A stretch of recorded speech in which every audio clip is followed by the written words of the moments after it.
Hello, fellow movie watchers. 'Tis I, the Rumple One. Movies I've watched. Skyfall, 007. This one with Daniel Craig. Just wasn't that good. Not quite a turkey, but just not that good. On the other hand, $5 a Day with Christopher Walken was funny. It's a great movie, I thought. It's about this guy who's basically a con artist. Cons everybody. It's a funny movie, worth watching in my opinion. Moving on. School Ties. Matt Damon and Ben Affleck. Brendan Fraser, Chris O'Donnell. Back when they were young, this movie was put out in '92. It's a movie about this guy. He's a quarterback, and his high school team won the championship when he was a junior. So this other school recruited him, drafted him, gave him a scholarship to a prep school. You know, where the Harvard and Yale and Princeton boys, you know, study to get into those Ivy League schools. Well, you see, he wasn't quite like the other boys. And it's just one of those movies that's kind of a magnifying glass on the situation here in America. Lets you understand why things like Ferguson happen. It's a good movie. And it shows you that, you know, it can happen to anybody. The Soloist. Jamie Foxx, Robert Downey Jr. Another good movie. Almost a great movie. About this news reporter who came across this homeless guy. And it's their story, how they became friends and what happened. And it's interesting because they've got special features, you know, the making of the movie and stuff. And in the movie they say that, you know, there's 90,000 homeless people in LA, and then somebody quotes in the special features there's 80,000 homeless people, and then somebody else says there's 74,000 homeless people. So you see, you got to be careful where you get your statistics. You know, suffice it to say, there's a lot of homeless people, and you know And as the one guy says, you know, it's not one size fits all. Everybody is an individual. They have their own story how they got there. Moving on. Wit. I like this movie. As Emma Thompson. Now, if you're not into dialogue, this movie really isn't for you. But since I am, I just really enjoyed it. She was an English professor. And it's kind of funny because she studied this obscure poet. That was her forte. So they showed her in the classroom as a student and as a professor.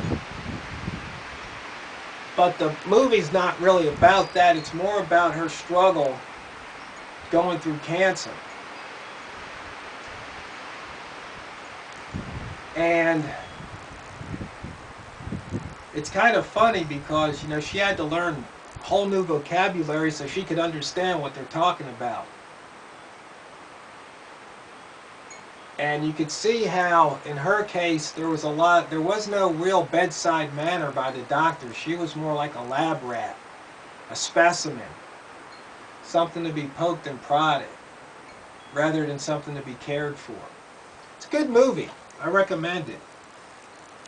The Cider House Rules. We've got some big people here. Tobey Maguire, Charlize Theron, who's just really, she is just such a blank canvas. I mean, they can make her look like just about anything or anyone. It's really amazing. But it's a story of, I guess, of a man coming of age. He was an orphan, goes out in the world, and once again, you can see how there are laws, and there are people taking their own freedom, doing things that they think are right, in spite of the law. Next movie, 007. As you can see, I've been catching up on the James Bond movies I haven't seen. The World Is Not Enough. There's one with Pierce Bronson. Or actually, Brosnan is his name.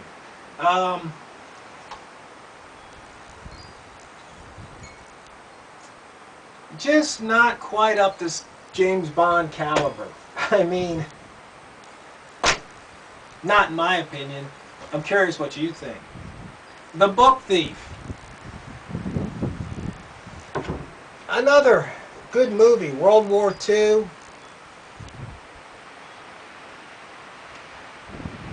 You know, it basically shows the life of some people in Germany, what they had to go through, what they endured, how they wound up.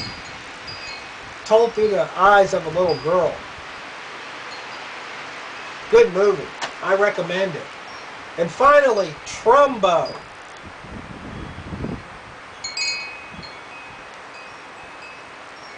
This movie is really powerful. Once again, it can show you why we have a Ferguson, Missouri in the news. It shows you how our government will do just about anything to anyone to further its means. This guy was a screenwriter. He got blacklisted because they said he was a communist. They found him in contempt of Congress because he wouldn't answer the question yes or no, are you a communist? He stood up, he goes, you know what? It's my First Amendment right. I don't have to say. But you see, the Constitution doesn't mean a dang thing. It means whatever the government says it means. But see, he didn't fall for some piece of paper saying what his rights were or weren't. It's a story that if you haven't heard about it, you need to watch this movie. Because if you do, maybe your eyes will be opened and you'll see the government for what it really is. It hasn't changed. So those are the movies I've watched. I mean, turkeys.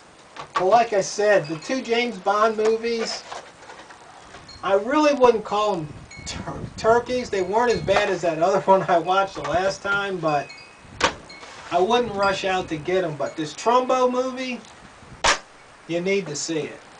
So remember, don't run out of popcorn.